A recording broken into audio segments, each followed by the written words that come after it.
Drummer Charlie Watts, Rolling Stones' backbone, dies at 80.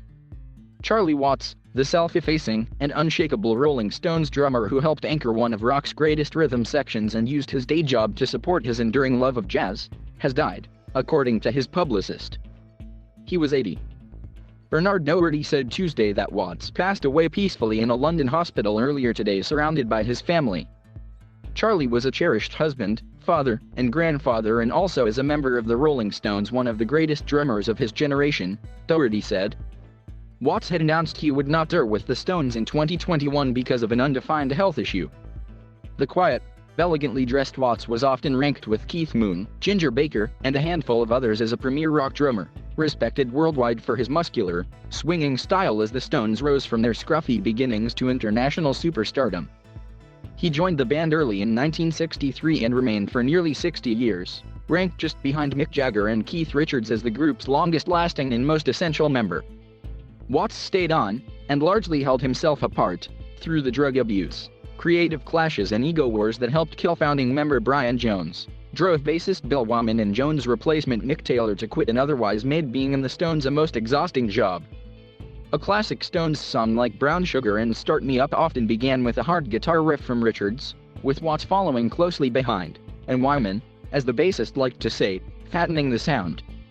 Watts' speed, power, and timekeeping were never better showcased than during the concert documentary, Shine a Light, when director Martin Scorsese filmed Jumpin' Jack Flash from where he drummed toward the back of the stage. The Stones began, Watts said, as white blokes from England playing black American music but quickly evolved their own distinctive sound.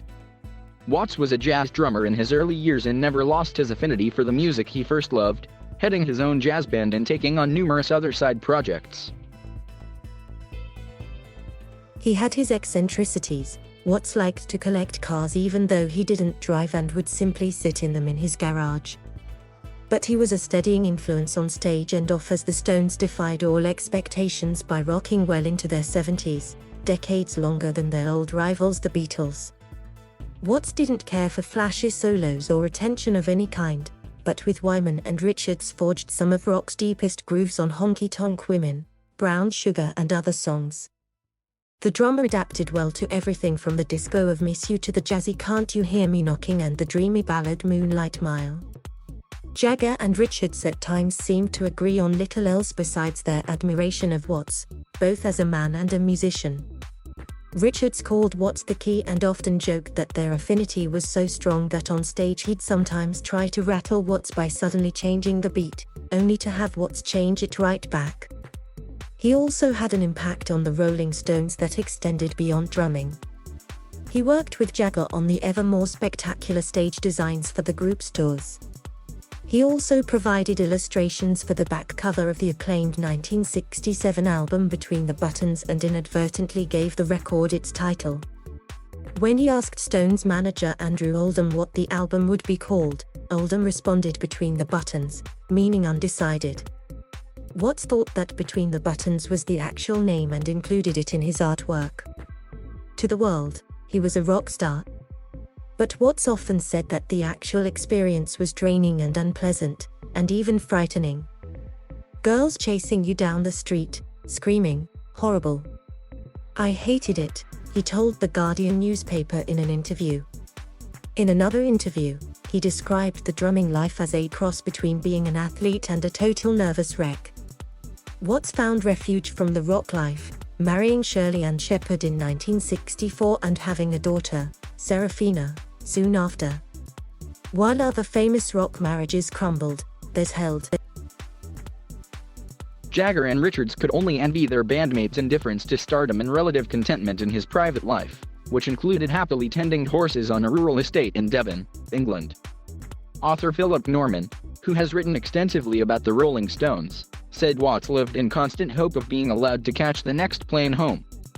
On tour, he made a point of drawing each hotel room he stayed in, a way of marking time until he could return to his family. He said little about playing the same songs for more than 40 years as the Stones recycled their classics. But he did branch out far beyond Satisfaction and Jumpin' Jack Flash by assembling and performing with jazz bands in the second half of his career. Charles Robert Watts, son of a truck driver and a homemaker, was born in Leesden, London, on June 2, 1941.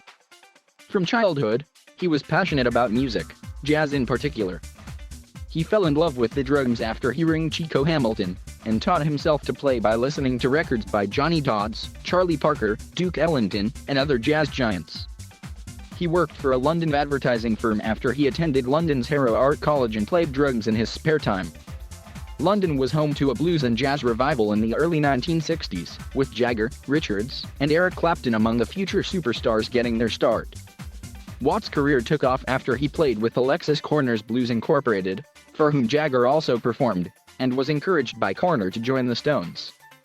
Watts wasn't a rock music fan at first and remembered being guided by Richards and Brian Jones as he absorbed blues and rock records, notably the music of bluesman Jimmy Reed.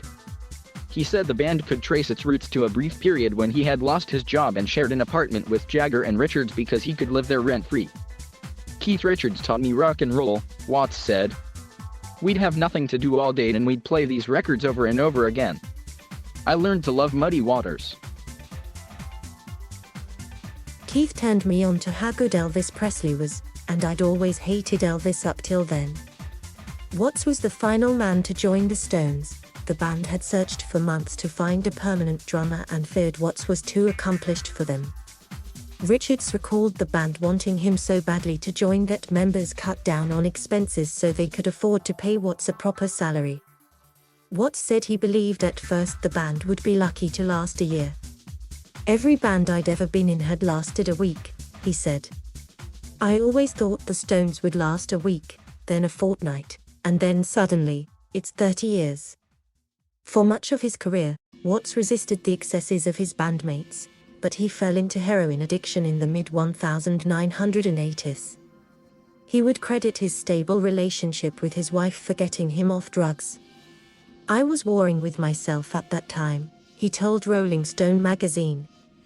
With his financial future secure because of the Stones' status as one of the world's most popular live bands, Watts was able to indulge his passion for jazz by putting together some of the most talented musicians in Britain for a series of recordings and performances. They typically played during the long breaks between Stones tours. His first jazz record, the 1986 Live at Fulham Town Hall, was recorded by the Charlie Watts Orchestra. Others by the Charlie Watts Quintet followed, and he expanded that group into the Charlie Watts and the Tentet. Watts was an acclaimed jazz band leader when he was stricken with throat cancer in 2004. He received extensive treatment and made a full recovery. His return to health allowed him to resume touring with both the Stones and his jazz band. By then, the young man who had worn his brown hair down to his shoulders in the late 1960s had evolved into a craggy, white-haired, impeccably dressed senior statesman of rock. Getting Watts to talk about his place in rock history was almost impossible, but he seemed to enjoy talking about fashion. It was not unusual to see him attired in a custom-made suit and polka dot tie while his bandmates wore jeans and t-shirts. In the tumultuous, extremely competitive world of rock and roll, Watts seemed to make few enemies. It all seems to boil down to a certain quality which is as rare as hen's teeth in the music business, but which Charlie Watts is perceived to have in abundance. In a word, decency, columnist Barbara Ellen wrote after interviewing Watts in 2000. You've got to hand it to a man who's played with the world's most influential rock and roll band, and stayed happily married to his wife, Shirley. A man who, moreover, remains resolutely determined not to take his elevated position too seriously. Watts is survived by his wife Shirley, sister Linda, daughter Serafina, and granddaughter Charla.